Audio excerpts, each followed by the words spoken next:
lunch breaks in return for, Google this woman. This is in today's federal government, in return for presentations from Ashanti Branch, who teaches young men of color how to hold safe spaces.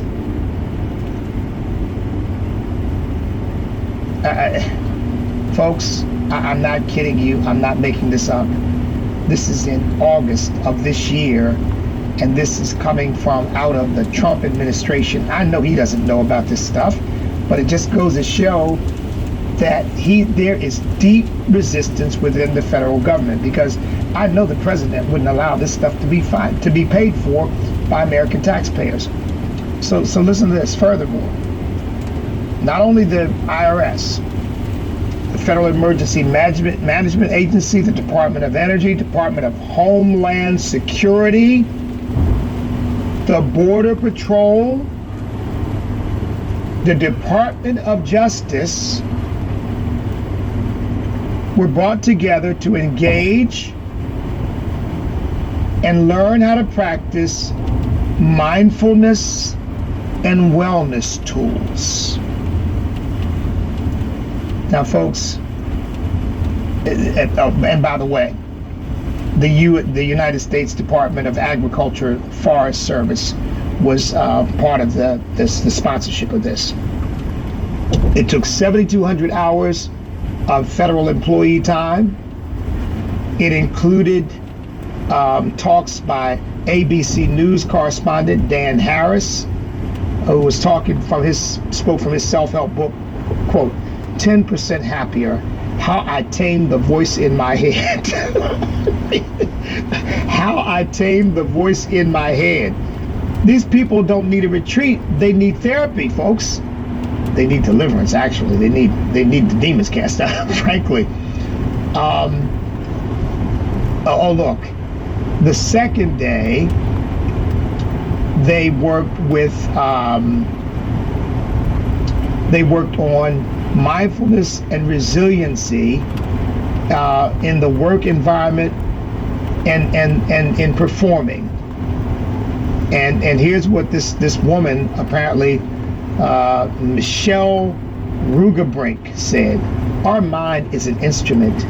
Don't let it play you. Our minds can give us fake news. Recognize how easy it is to take personally so many things. They are narratives like, why I'm not good enough. Who would I be without that thought?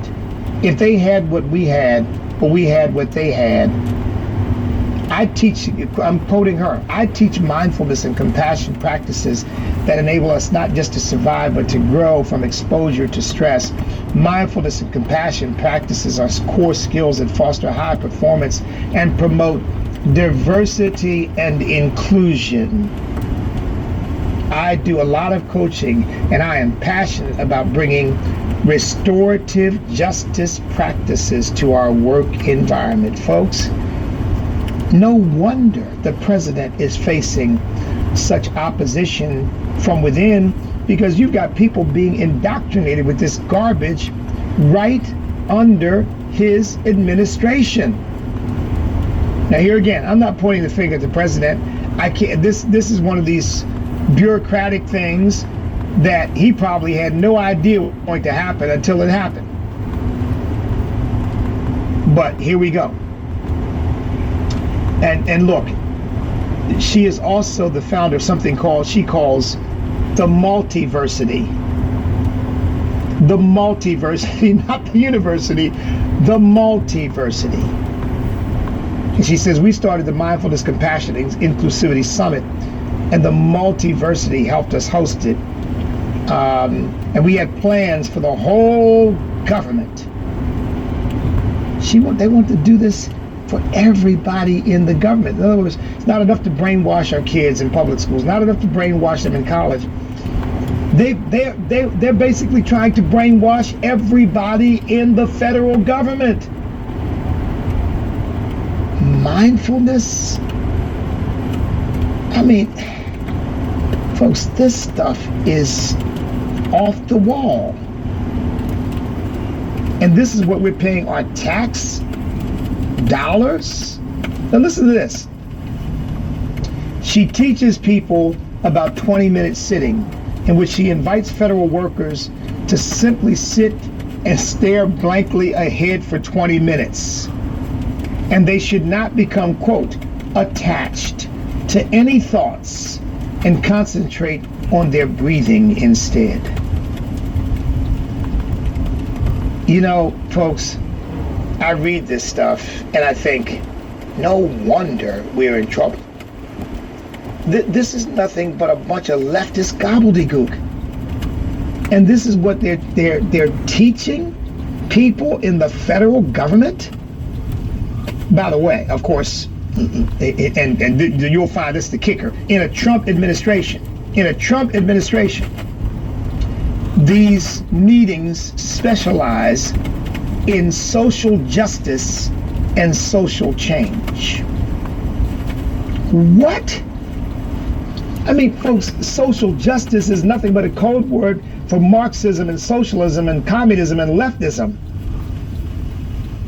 And social change is nothing but a euphemism for what Barack Obama was talking about when he said we're only 5 days away from fundamentally transforming the United States of America. In other words, they don't want us to be a constitutional republic.